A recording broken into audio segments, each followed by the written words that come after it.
ಹಿರೇಬಾಸ್ಕರ dam, ಇದಕ್ಕೆ Madenur dam ಅಂತಲೂ ಕರೀತಾರೆ. ಈ ಜಲಾಶಯ ಮಳೆಗಾಲ ಅಥವಾ ವರ್ಷದ ಬಹುತೇಕ ದಿನಗಳಲ್ಲಿ ಕಾಣೆಯಾಗುತ್ತದೆ.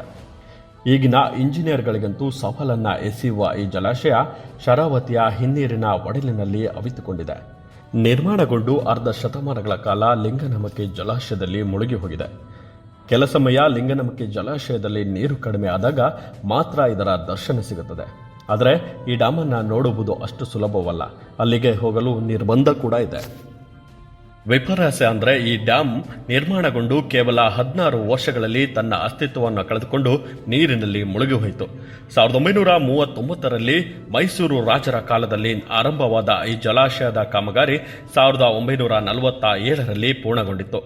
120 ಮೆಗಾವ್ಯಾಟ್ ವಿದ್ಯುತ್ ಉತ್ಪಾದನಾ ಸಾಮರ್ಥ್ಯ ಹೊಂದಿದ ಈ ಡ್ಯಾಮ್ 1956ರಲ್ಲಿ ಹಳೆ ಮೈಸೂರು ರಾಜ್ಯ ವಿಶಾಲ ಕರ್ನಾಟಕವಾಗಿ ವಿಸ್ತರಣೆಗೊಂಡಾಗ ವಿದ್ಯುತ್ ಕೊರತೆ ಹೆಚ್ಚಾಯಿತು.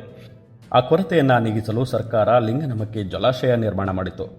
ಆಗ ಕಾಣೆಯಾದ ಈ ಡ್ಯಾಮ್ ಹೆಚ್ಚು ಕಾಲ ನೀರಿನಲ್ಲೇ ಉಳಿದುಕೊಂಡಿತ್ತು.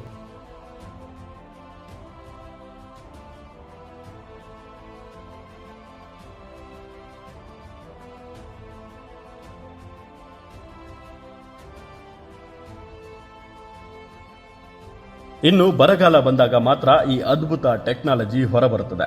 2003, 2013 ಹಾಗೂ 2023ರಲ್ಲಿ ಕಾಣಿಸಿಕೊಂಡ ಈ ಡ್ಯಾಮ್ ಉಪಯೋಗಿಸದೆ ನೀರಿನಲ್ಲಿ ಇದ್ದರೂ ಸಹ ಹಾಳಾಗದೆ ಇಂದಿಗೂ ಕಾರ್ಯನಿರ್ವಹಿಸುತ್ತಿರುವುದು ಅಚ್ಚರಿಯ ಸಂಗತಿ. ಇದರ ಅದ್ಭುತ ಶಕ್ತಿ ಎಷ್ಟು ನೋಡಿದರೂ ಸಾಲದು. ಆದರೆ ಕಾಣೆಯಾದ ಈ ಜಲಾಶಯ ಮತ್ತೆ ಯಾವಾಗ ದರ್ಶನ ನೀಡುತ್ತದೆ ಎಂಬುದನ್ನು ಕಾದು ನೋಡಬೇಕಾಗಿದೆ.